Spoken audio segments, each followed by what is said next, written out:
vamos a empezar por este, ¿no? Por Victoria Nuland. Y bueno, pues ¿qué ha pasado con ella? ¿Por qué se está yendo? ¿Quién es esta mujer?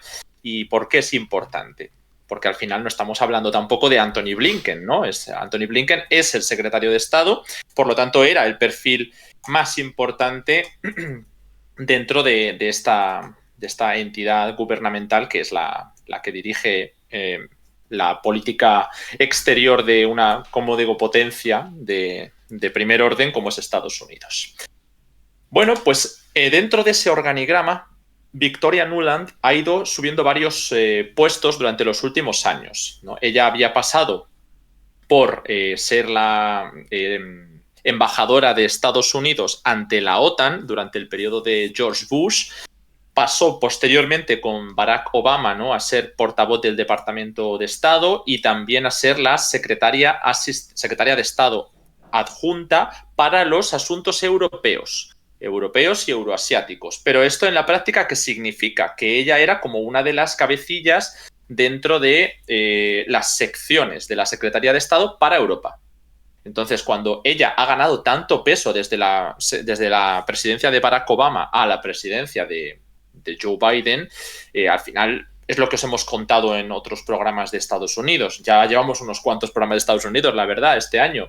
Y os hemos contado cómo Biden ha intentado apostar por una continuidad con respecto al equipo de Obama, con respecto a los mensajes, las tendencias que se delineaban con Obama, pero profundizándolas notablemente. Por ejemplo, pues trasladando a algunos de sus fieles en aquel momento a puestos de mayor responsabilidad, como el caso de Jake Sullivan es uno de los más importantes, ¿no? En su momento asesoraba a vicepresidencia y ahora es ese asesor de seguridad nacional.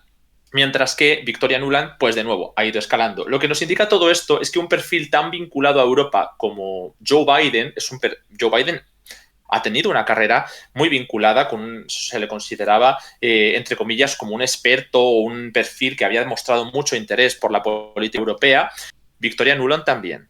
Nuland era un perfil, como digo, muy vinculado a ese mundo de los 90 en el que ella había estado, si no me equivoco, en Rusia. Lo ha señalado ella directamente, ¿no? Que querían una Rusia muy diferente, una Rusia occidentalizada, democrática, bajo los estándares liberales, y que no es la Rusia que Putin ha construido. Y por lo tanto esa confrontación se ha dado ahora de manera clara y abierta. Pero esto viene de mucho antes. Y el papel de Nuland en aquella época, en la de Obama, cuando Joe Biden era uno de los perfiles más, como he dicho antes, orientados hacia Europa, ella estuvo personalmente presente en la Plaza Maidán y en Kiev en general durante el proceso de cambio de régimen de 2013-2014. Esto ya es más importante, porque en aquel momento ella ya iba teniendo un protagonismo en política del espacio postsoviético desde el terreno. Es decir, la injerencia de la que se le acusa a Estados Unidos desde Rusia es evidente cuando no solo perfil demócrata, ¿no? También había republicanos.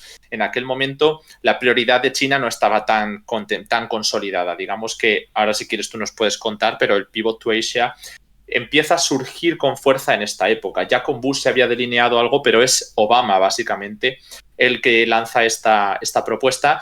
Y mientras tanto, los enfoques están en esa expansión de la OTAN, en ese consolidar el espacio que habían ido ganando durante 2 décadas y además de manera muy exitosa, ¿no? Ucrania se consideraba como una de las últimas grandes piezas del espacio postsoviético que se le podía ganar a esa Rusia nacionalista. Digo nacionalista porque, evidentemente, Rusia en el 94-97 planteaba una OTAN que fuera más diluida, como el formato de la OSCE, de la Organización de Seguridad y Cooperación de Europa, y en la cual no hubiera una hostilidad, sino que no hubiera tampoco alianzas. Se disuelve el Pacto de Varsovia previo, y ahora Rusia y todo el espacio postsoviético pueden conformar una unidad de seguridad, en esa arquitectura de seguridad que demanda con la OTAN.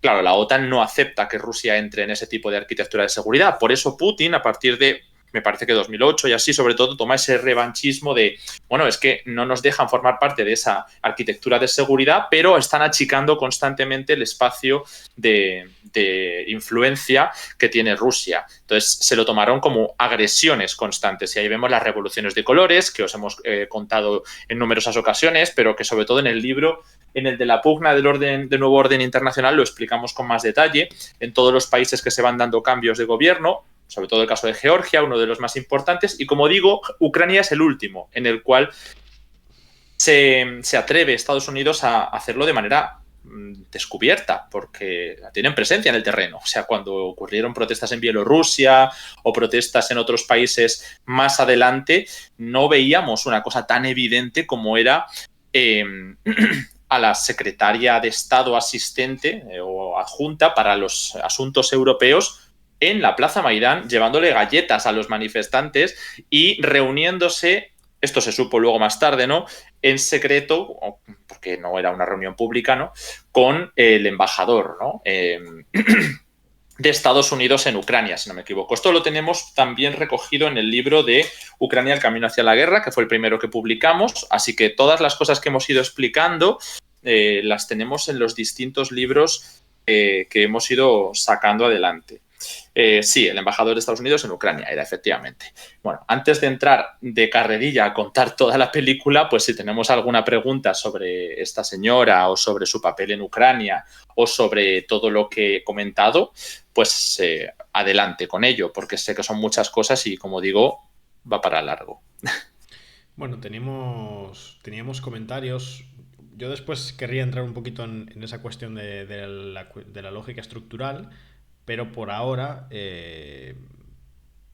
bueno, les gustaría o veo por el chat algún interés en que profundicemos un poquito más, si te parece, aunque ya lo has explicado, pero bueno, ir un poquito más al detalle en su participación, en su papel en aquel golpe en el Maidán, básicamente. Uh-huh. Sí, porque además veo que en el chat nos decís que si eso ha sido un golpe de estado de manual. Yo he de señalar que yo sí que lo podría llegar a calificar de golpe, pero no diría que es un golpe clásico. No es un golpe de estado de los que crean unanimidad, porque los golpes blandos, los golpes parlamentarios o los golpes constitucionales, también los autogolpes en su caso, no tienen consenso. Hay muchos analistas que no los consideran golpe de Estado. Entonces, lo que ocurrió durante el Maidán, hay muchos analistas, en este caso por conveniencia occidentalista, evidentemente, no lo consideran golpe de Estado.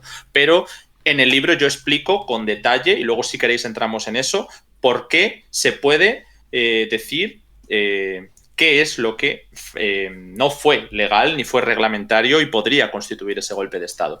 Pero con respecto a la injerencia directa de Estados Unidos, eso lo que tengo es una declaración que os voy a comentar, que la tenemos literal, pero bueno, los que conozcáis el libro de Ucrania creo que lo conoceréis. Ella, Victoria Nuland, estuvo, por lo tanto, allí, también coincidió, como dije, con algunos republicanos como John McCain, de senador estadounidense, que después sería candidato a Estados Unidos. Bueno, había sido candidato a Estados Unidos antes, porque fue en el 2008, si no me equivoco. El caso es que se reunió con el embajador de Estados Unidos, Geoffrey Pyatt, y lo que hablaron fue sobre qué perfiles debían conformar el futuro gobierno después de derrocar a Yanukovych. Y se hablaba de los nombres que casualmente luego formarían parte de alguna u otra manera del poder en Ucrania. Y las declaraciones literales fueron, refiriéndose a los políticos que voy a mencionar, creo que Arseniy Yatsenyuk es el tipo que tiene la experiencia económica y de gobierno. Es él. Lo que necesita Yatsenyuk es a Klitschko, Vitaly Klitschko, y a Oleg Tianivok desde fuera. Necesita hablar con ellos 4 veces por semana. Solo pienso que Klitschko dentro va a estar al nivel más trabajando con Yatsenyuk, pero no funcionaría. Es decir, lo que está señalando es que no quiere a Vitaly Klitschko liderando Ucrania, que quiere que Klitschko forme parte de las instituciones, pero asociado con Arseniy Yatsenyuk. Bueno, ahora vamos a explicar quién es Arseniy Yatsenyuk, y es básicamente el que luego fue primer ministro con el presidente temporal, sí, el presidente interino, se me ha ido ahora mismo el nombre, ¿cómo se llamaba?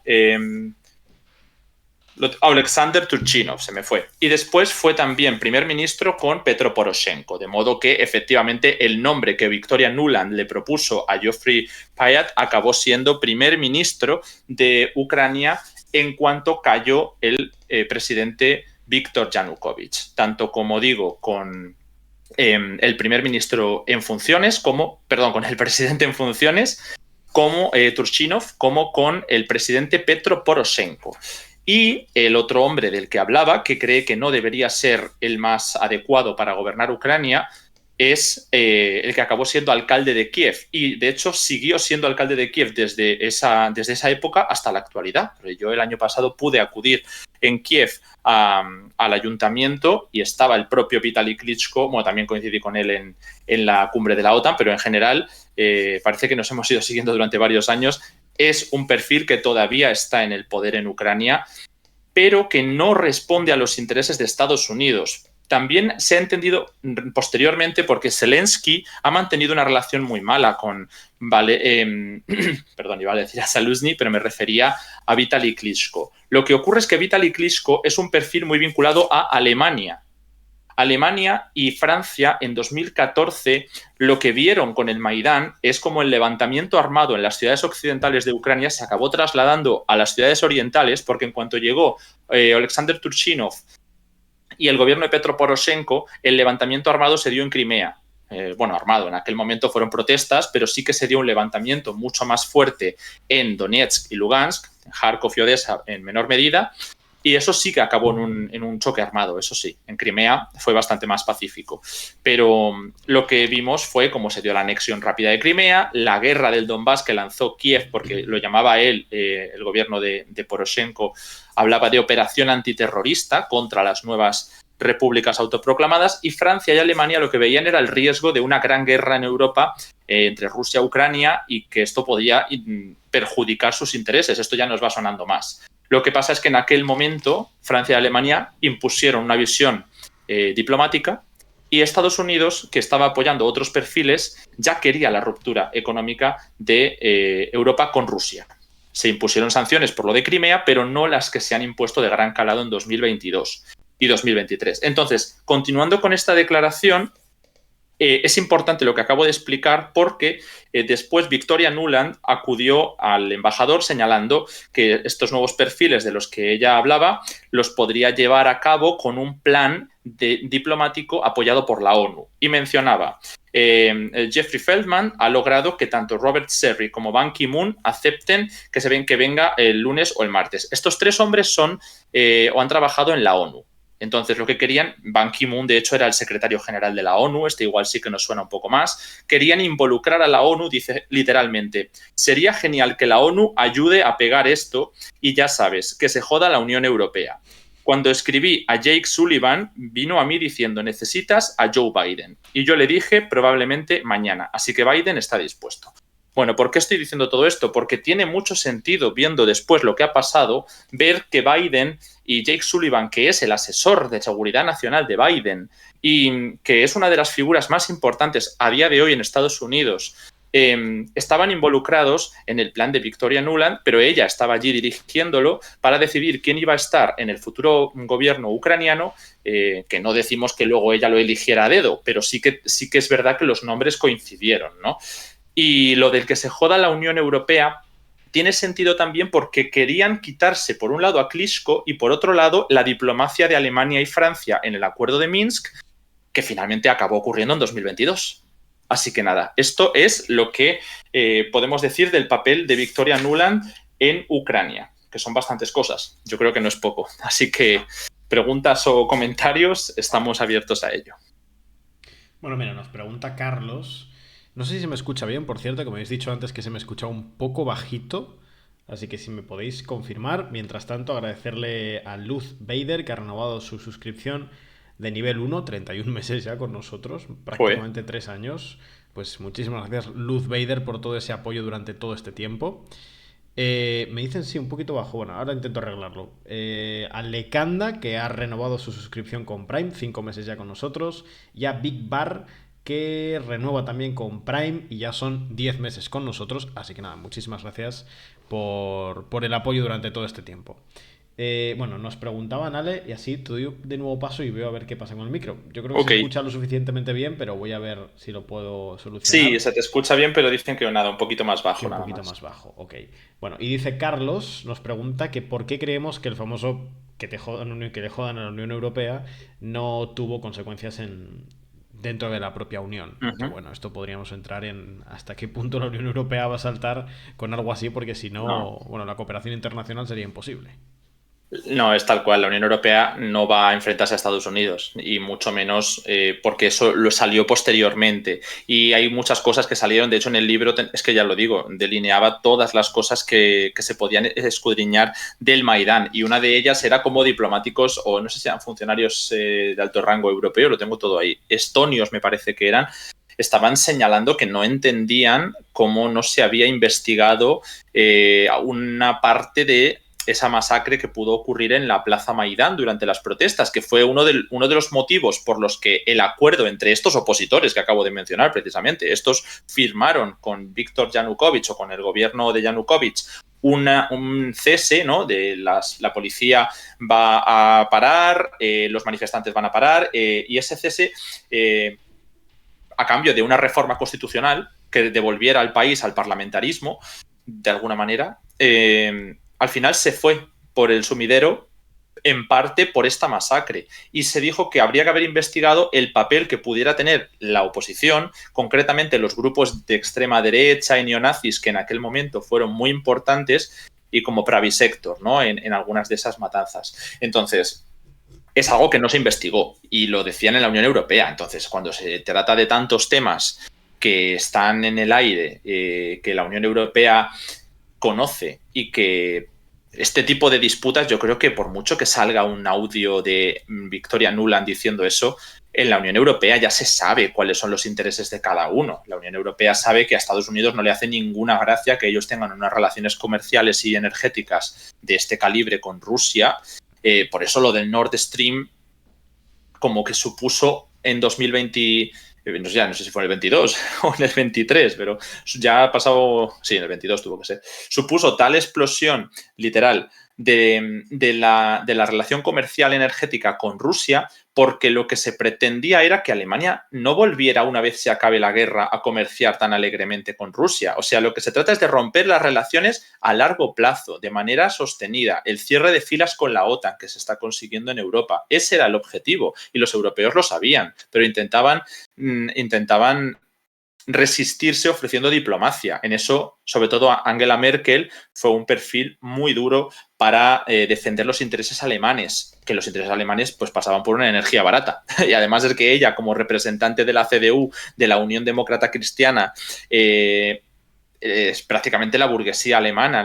Hay algunos sectores más vinculados a la burguesía y otros más democristianos, pero en general es el representante, ¿no? Lo digo por las diferencias que ha habido ahora entre Armin Laschet y Friedrich Merz o Markus Söder. Entonces, en aquel momento Angela Merkel defendía los intereses económicos alemanes y punto. ¿Qué pasa? Que ahora no es lo mismo. Olaf Scholz tiene en el gobierno una cantidad de perfiles muy cercanos a la OTAN que están priorizando por todas partes el hecho de que se defienda a Ucrania, se defienda la línea de cooperación con Estados Unidos, se defienda a la OTAN. Alemania ha tenido durante muchísimos años, final desde incluso antes de la reunificación, dependencia política de Francia, de Inglaterra, de Estados Unidos, por el otro lado de Rusia, pero finalmente con ese acuerdo de reunificación pasó a ser prácticamente solo de los occidentales y se está viendo que cada vez ha podido defender menos una línea de actuación propia. Entonces yo ahí lo de que la Unión Europea pueda responder por su lado a unas declaraciones cuando ya se conocen los intereses de cada uno, lo veo complicado. Bueno, no sé si ahora se me escucha mejor. Estoy intentando arreglarlo, si no, entraré después a los ajustes. Yo creo que por ahora para el directo, si me acerco así mucho y hablo así, se me entiende y se me escucha bien, pero bueno, sí que es cierto que tendré que intentar modificar algunos ajustes, ¿no? Ahora mejor Dicen el... que sí, dicen que no toques ya. pero tú me escuchas bien, Ale. Yo te escucho estupendamente, pero antes también. Ah, pues yo creo que era... Porque no sabía que en OBS puedes subir incluso los decibelios por encima de lo permitido, por así decirlo. Entonces acabo de subirlo un poco. Es raro, no entiendo qué ha pasado. OBS hace cosas raras. El otro día ya me borró mi propio micrófono. Los que estabais aquí al principio del directo ya lo visteis. Así que bueno. Pero bueno, de momento vamos bien. Mira, teníamos alguna que otra pregunta, Ale. Ujú. Pasa que las he perdido. Se me ha ido todo para arriba. Hay un pequeño comentario que nos han hecho Sí. sobre esto, lo de que Merkel ha Eso, justo. reconocido que Sí. los acuerdos de Minsk se han firmado para ganar tiempo, que lo reconoció, ¿no? Que había sido para ganar tiempo para que Ucrania se preparase para la guerra. Sí, y no. O sea, claro, ahora es muy evidente. Ahora ya ha estallado la guerra, Ucrania está muy bien preparada para una defensa que ha conseguido que pues, el país no caiga en 3 semanas, ¿no? Que ya vamos a por el tercer año. Entonces, se sabe que ha habido equipamiento occidental, entrenamiento occidental, presencia occidental, diplomática, política, económica, armamentística. Incluso en el periodo de Obama se intentó mandar bastante, pero poniendo algunos límites, y luego Trump, que era un perfil que no necesariamente tenía buena relación, ¿no? con estas élites ucranianas. Veíamos las acusaciones de que el hijo de Biden estaba colocado en la gasística, de corrupción, de presiones de Biden al fiscal que denunció Donald Trump que le valieron un impeachment. Claro, los números no salían, pero Donald Trump no tenía una buena relación en aquel momento con esas autoridades ucranianas. Se habían dado presiones que intentaron echárselas en su contra y no le afectaron negativamente, pero sirvió para que incluso cuando se rompe un poco esa relación con Putin, que todos decían, no, es que Putin ha interferido en las elecciones estadounidenses y ha hecho que gane Donald Trump. Bueno, cuando empieza la presidencia de Trump, se intenta dar ese acercamiento con Putin a nivel diplomático, pero en realidad, igual que pasó con Kim Jong-un, enseguida eso acaba estallando y la reacción fue incluso más violenta que la de Obama, porque Trump acabó mandando armamento a Ucrania que no había llegado a mandar Obama. Estamos en ese punto. Y por supuesto, Alemania quizás sea el que menos aportó durante todo este periodo. Entonces ahí digo que lo de Merkel es cierto porque estos 8 años han servido para ganar mucho tiempo en los que Ucrania no avanzaba en la solución política, no quería implementar medidas de negociación directa con las repúblicas, como decía el acuerdo a través de un marco trilateral en la OSCE.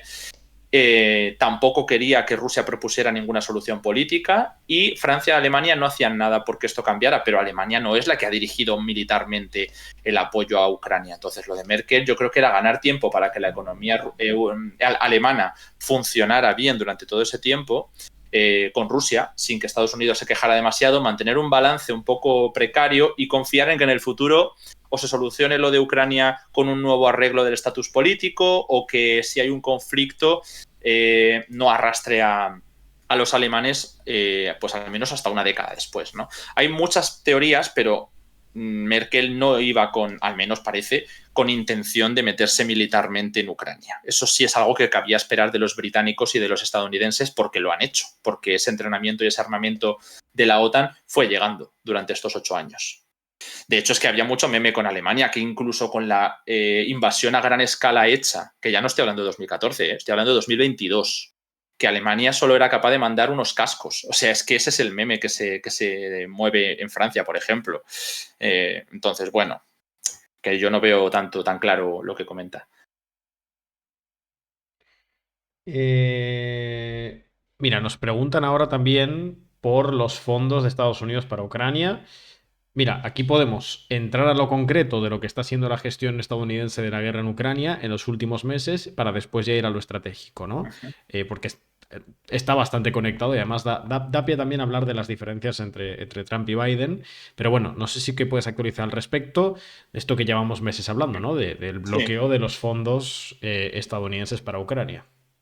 Pues ha sido una de las teorías también que se han mencionado para la salida de Victoria Nuland. Al principio decían, bueno, primero el contexto, no se han aprobado esos fondos, ¿vale? Ya está. Y vamos al acuerdo entre los partidos al que se supone que se iba a llegar en el Senado. Creo que la votación en la Cámara de Representantes tuvo lugar hace una semana o iba a tener lugar y finalmente se ha dado una patada a la pelota para el futuro.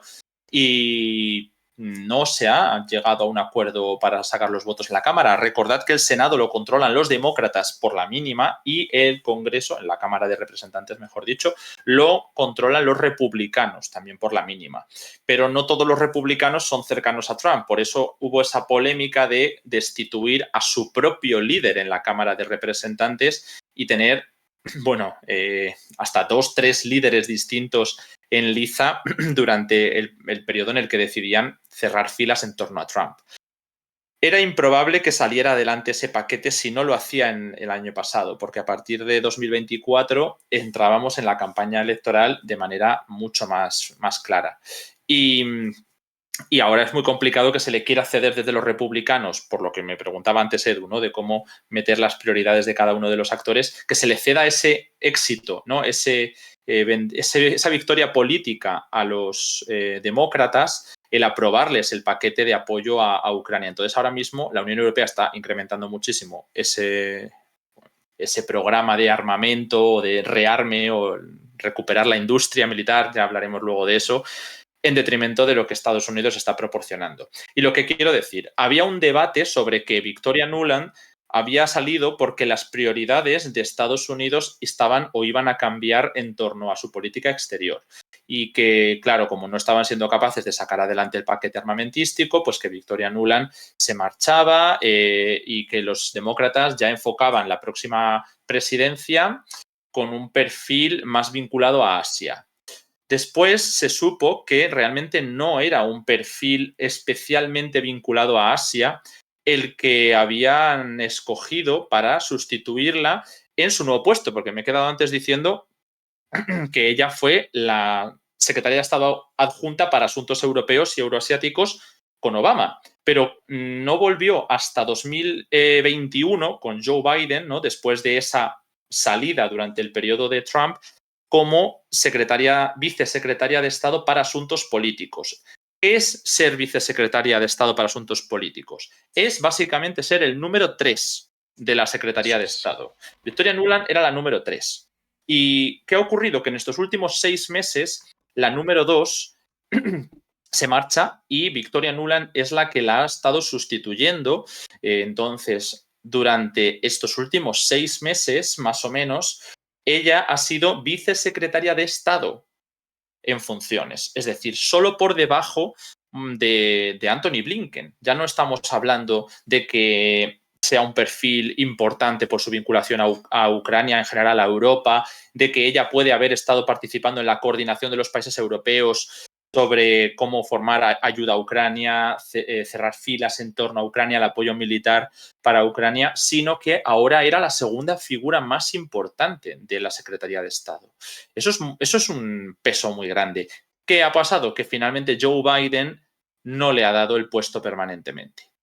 Y aquí es donde yo os traigo esa información. El Washington Post estaba ya especulando con que, bueno, especulando, tendrán sus fuentes, ¿no? Pero ellos lo mencionaban, que Victoria Nuland se marcha porque no le han dado la segunda posición de la Secretaría de Estado y además han elegido un perfil que sí que se aleja un poco de las prioridades en Europa.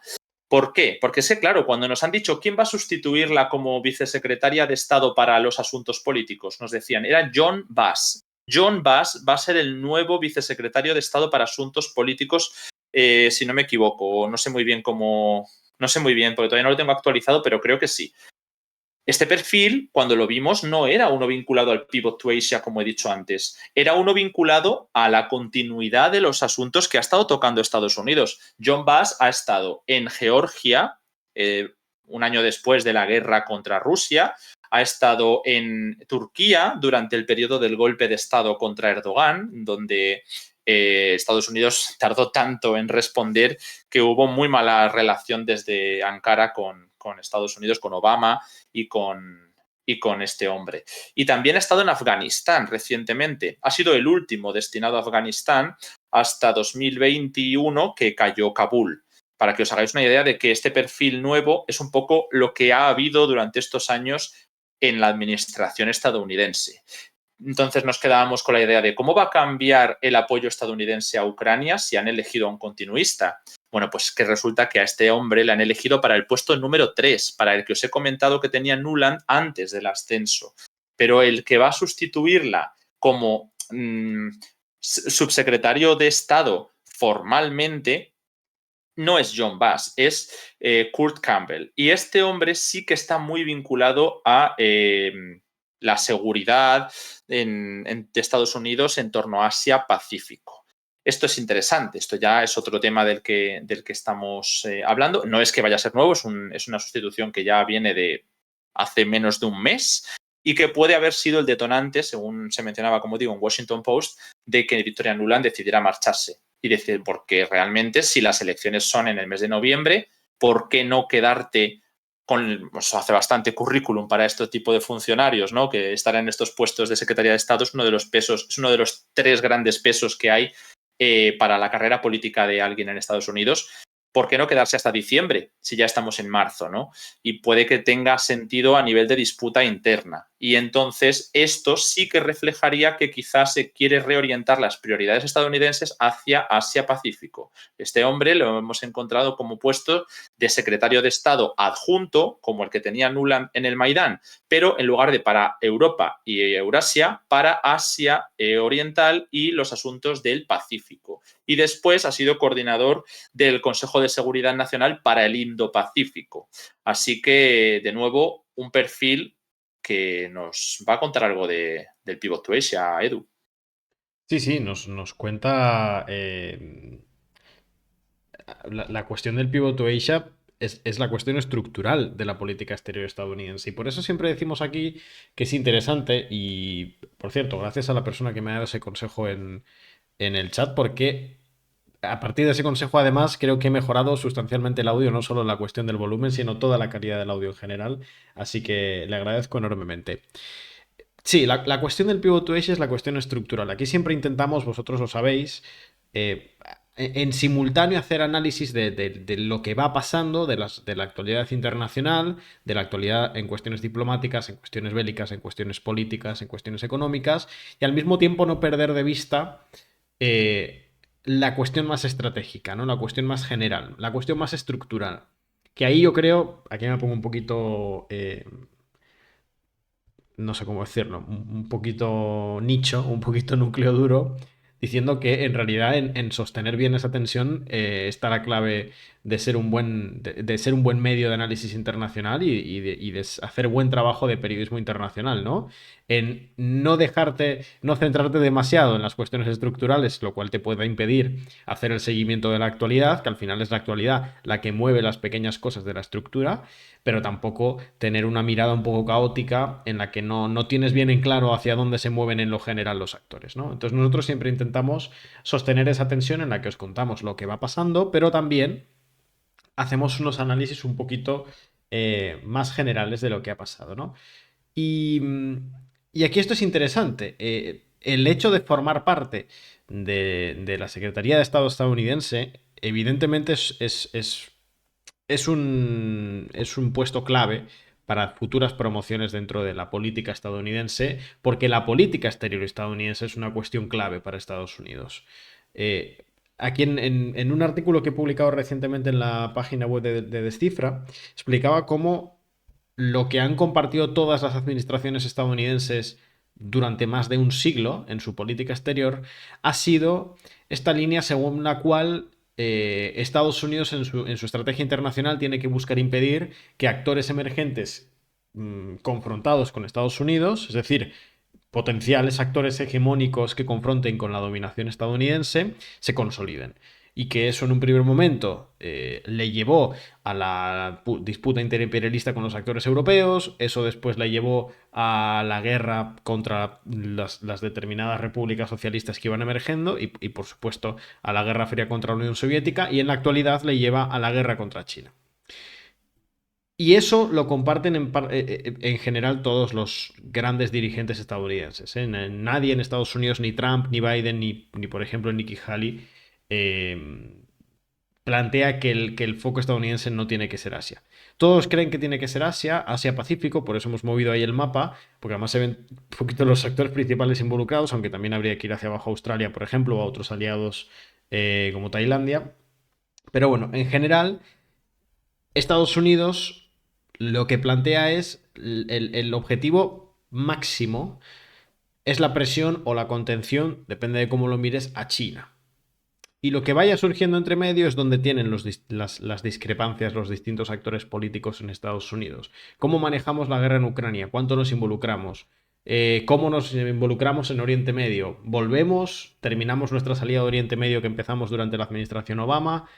¿Cómo nos relacionamos con los actores de la Unión Europea? ¿Cómo miramos a América Latina antaño el famoso patrio trasero de Estados Unidos? Todas estas cuestiones son las que se discuten, por así decirlo, entre las distintas corrientes políticas en Estados Unidos, pero a priori no se discute lo otro. No se discute que China es el actor emergente que puede poner en jaque la dominación estadounidense y que por tanto Estados Unidos tiene que centrar su foco, su mirada de política exterior en Asia-Pacífico. Y ahí escenarios como el coreano o el taiwanés son escenarios centrales porque potencialmente podrían llevar a un conflicto directo con China. De hecho, aquí hay otra mirada discrepante que tienen los distintos actores, ¿no? Por ejemplo, a mí me gustaría investigar más esto, pero creo que es relativamente claro que con respecto a China, Trump tiene una particular esperanza en que la guerra comercial será muy efectiva para lograr frenar el crecimiento y la consolidación de China. Que yo creo que está equivocado, pero es la mirada un poco que tiene Trump. Mientras que, por ejemplo, Nikki Haley, que hoy ya no está en la carrera, pero como os hemos dicho durante estas últimas semanas, no la perdáis de vista porque políticamente es muy probable que ella estuviera pensando en 2028, y si es así, ha conseguido su objetivo. La propia Nikki Haley tiene una mirada con respecto a Taiwán profundamente belicista. De hecho, ella ha planteado que la cuestión ucraniana es una cuestión existencial para Estados Unidos porque, según ella, si Rusia gana en Ucrania, China invadirá Taiwán. China intentará la reunificación con la isla de Taiwán por la fuerza. Pero bueno, volviendo entonces a estas cuestiones estructurales para no irnos demasiado. Este pivot to Asia es lo que nos hace entender o lo que nos da más bien el marco de todo lo que hace Estados Unidos en materia de política exterior. Cuando tú no consideras ni que Europa sea tu prioridad, ni que Oriente Medio sea tu prioridad, como lo fue, por ejemplo, en la primera década del siglo XXI, ni que América Latina sea tu prioridad, entonces tienes vaivenes relativamente importantes en función de quién gobierna. Es decir, el trato de la administración Trump con respecto a América Latina no es el mismo que el que ha tenido Biden. La mirada, por ejemplo, que tiene... Es cierto que todos, tanto Biden como Trump, tienen una mirada profundamente pro-israelí, pero probablemente Trump tenga una mirada más profundamente pro-israelí. De hecho, tú, Ale, lo comentabas ayer, ¿no? Que incluso con un nivel de vinculación importante que está teniendo el gobierno de Biden con respecto a Israel, incluso en estos momentos, que lo que están planteando en el Partido Republicano, el sector trumpista, es que un poco más que Biden está abandonando a Israel a su suerte. Eso es un poco lo que se está planteando. Y también en la mirada con respecto a Ucrania o con respecto a Europa en general es donde existen esas discrepancias. Pero bueno, volviendo, volviendo a la cuestión, ese pivot to Asia en principio no se discute y es esa cuestión estructural que siempre os comentamos. Por eso siempre termina saliendo a la luz, porque es importante no perder ese foco, ¿no? No perder de vista esa prioridad estratégica de Estados Unidos, que siempre hacemos esa diferencia estrategia, táctica, lo que es coyuntural o de corto plazo o inmediato y lo que es general. Y en parte cuando observéis por qué Estados Unidos se comporta así con respecto a Ucrania o con respecto a Israel, bueno, tened en mente siempre que la prioridad estratégica de Estados Unidos, de momento, gobierne con gobierne, no por una cuestión dogmática, sino porque es que lo plantean, sigue siendo Asia-Pacífico. Es China y, sobre todo, los conflictos secundarios de Asia-Pacífico. Que Taiwán, yo no creo que potencialmente sea un conflicto secundario, creo que es el conflicto principal. Lo que pasa es que está en un estado embrionario, si se quiere, pero en un potencial estallido sería el escenario principal de Estados Unidos. Y Corea, por ejemplo, o la relación de Estados Unidos con los países de la ASEAN, o estamos viendo últimamente su expansión hacia las islas del Pacífico. Bueno, está ahí encima de la mesa. Nos preguntaban, de hecho, que con respecto a la suscripción Sí. de la página web, y mira, voy a aprovechar para meter una promo, pero porque tiene que ver con lo que estoy Pues comentando. espera un segundito si quieres, porque quiero hacer nada más que una pequeña Sí. puntualización. Que antes, cuando empecé hablando de Victoria Nuland, no sé si dije que era representante antes de lo del Maidán, con Bush, ¿no? Había sido representante ante la ONU o ante la OTAN, no sé lo que dije, pero quiero explicarlo. Fue representante ante la OTAN. Por eso también esa vinculación especial con los temas europeos, que me parece que dije ONU, no lo sé. Pero, por ejemplo, quien sí que fue representante ante la ONU fue Nikki Haley. Por eso, esto ya que nos lo has comentado, para que veamos diferencias de perfiles. Nada, era una puntualización solo. Pero todo lo demás son los cargos literal, que son nombres muy largos, que han tenido. No, y que es curioso, ¿no? ¿Vale? Porque a menudo en Estados Unidos, a pesar de que la campaña electoral estadounidense a menudo es marcadamente interna, esta última no, la verdad, porque con los dos conflictos abiertos es cierto que la cuestión internacional está teniendo peso, pero en otras campañas tiene menos. En realidad, el ganar peso político en Estados Unidos para eventualmente intentar jugar para la presidencia, a menudo tiene que ver con ocupar cargos que están vinculados a la cuestión internacional, a la política exterior estadounidense. Eso es muy interesante para Sí. entender, bueno, evidentemente la proyección eminentemente internacional que ha tenido siempre Estados Unidos y que lo que ha ido cambiando es dónde se pone el foco, desde que en el siglo XIX ya hablasen aquello de que eran una nación del Pacífico, que es curioso, ¿no? Dependiendo un poco el ¿De momento dónde histórico, vienes? son una nación europea, una nación del Pacífico, la nación global, depende cómo se autodefinen en función de las necesidades que tengan, ¿no? Pero bueno, que decía que paso por el chat un par de Sí, artículos que he ido publicando en el último mes y medio en Descifra. justo el del Pivot to Asia, el último Sí. que has sacado, ¿no? Ah, no, este Bueno, no es el último. o sea, son dos complementarios. Tenía hace un par de meses el artículo del Pivot to Asia, que lo paso también ahora. Ahí está, ahí está. Y hace unos días un artículo que es complementario, que es los aliados de Estados Unidos, el esquema colectivo de poder Sí, estadounidense, que hoy, en tanto Estados Unidos define esa estrategia, ha puesto su foco en Asia. Lo que pasa es que aquí, Ale, también se dan algunas discrepancias y creo que sería interesante ver cómo lo ves tú. Porque sí, Estados Unidos practica una gobernanza internacional en la que muchísimos actores importantes se ponen bajo su... no son subsidiarios ni subordinados, es decir, tienen autonomía estratégica, pero se ponen bajo el paraguas estadounidense y siguen las directrices generales estadounidenses, ¿no? Pues algunos bueno, más que otros, sí. claro, pero bueno, Israel tiene autonomía estratégica, pero está no sé qué palabra emplear, ¿no? Bajo la dirección general, si se quiere, de Estados Unidos, como los actores europeos también. Ahora bien, que planteen eso y que acepten el Pivot to Asia no significa que tengan la misma mirada con todo, porque evidentemente la guerra en Ucrania va a generar una mayor preocupación y un mayor involucramiento en muchos actores europeos que lo que probablemente genere en actores estadounidenses por la cuestión de la cercanía geográfica. Entonces eso es interesante, ¿no? Vale ver cómo pese a que tiene ese consenso básico de somos un esquema de poder colectivo, somos un mismo bloque y entendemos que el foco es Asia-Pacífico, más allá de ahí, bueno, discrepancias permanentes en un montón de asuntos, también dependiendo quién gobierna en cada caso, en cada estado, que esto también es importante, los estados no son entes en sí mismos, depende de quién los esté gobernando en cada momento. Hay como discrepancias en todo, en Ucrania, en Israel. Pues sí, mira, tenía por aquí el libro de Ucrania, pero realmente es que todo esto que estamos comentando lo tenemos en el otro, en el de la pugna por el nuevo orden internacional. Tenemos un capítulo entero para Trump y cómo desata ese tipo de medidas que nos está contando Edu, de relación con sus socios, prioridades en América Latina, prioridades en Asia, prioridades en distintos conflictos. Y otro para Biden. Y se explica lo mismo, ¿no? Pero claro, cambia tanto de una presidencia a otra lo que nos comentas. Entonces yo ahí os puedo recomendar sobre todo este libro. Pero en general, los artículos de Edu, yo me he leído los dos y están bastante bien, así que los tenemos en la web para el que no quiera leerse un libro entero, tiene también Bueno, acceso a la información que maravillosa de Edu. justamente ahora en un par de minutitos os contaremos una cuestión de la suscripción, pero esos Ah, artículos sí, están en exclusivo. Ahora en un par de minutos vamos a explicar eso, que veo que hay alguna pregunta al respecto sí, en que el te chat. corté antes sobre lo de la sub, tenemos que explicarlo. Sí, sí, pero bueno, por ahora matizar esto que comentáis de...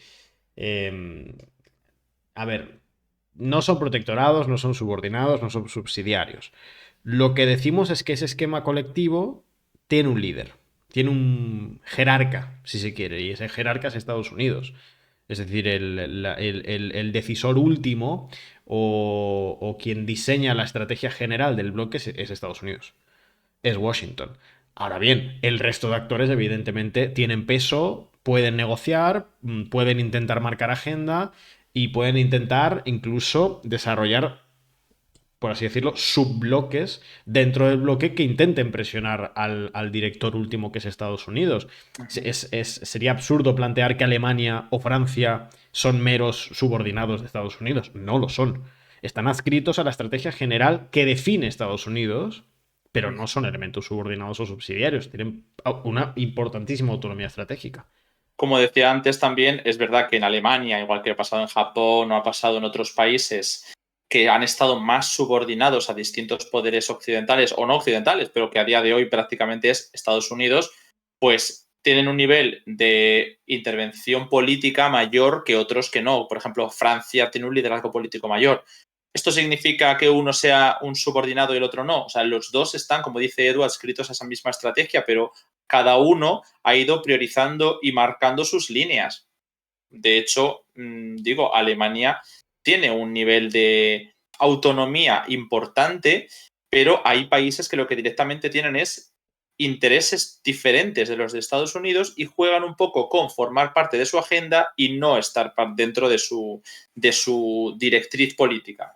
Por ejemplo, ahora vemos que Alemania prácticamente ha renunciado, ¿no?, a esa otra línea anterior y se ha hecho más de notar el sector más vinculado a los verdes, pero en general no es algo extraño a la política alemana hoy en día, muy, muy vinculado políticamente a Estados Unidos en general, ¿no? Así que, por ejemplo, en Francia sí que hemos visto mucho más anhelo de no depender militar ni políticamente de Estados Unidos y aún así Francia va dentro de este grupo. Pero bueno, hay de todo. Entonces, estos son como los otros dos temas que queremos tocar. Si quieres lo podemos tocar después de contar lo de las subs, porque Sí. por un lado tenemos lo de la estrategia de Francia y de cómo también si Alemania se ha movido, Francia también se está moviendo y Sí. ahora lo contaremos. Y por otro lado, otros actores que forman parte de esa misma alianza, en este caso la OTAN, hablo de alianza ya no solamente de paraguas ni de socios, pero que sí que tienen una línea completamente distinta y dependen muchísimo del momento, del contexto, de quién está en la Casa Blanca, como pueden ser más vinculados a Oriente Medio. Tú estabas pensando en Israel por tu artículo, pero yo estoy pensando en Turquía porque tenemos que hablar de la OTAN. Claro. Entonces, pues son dos temas que vamos a tocar enseguida.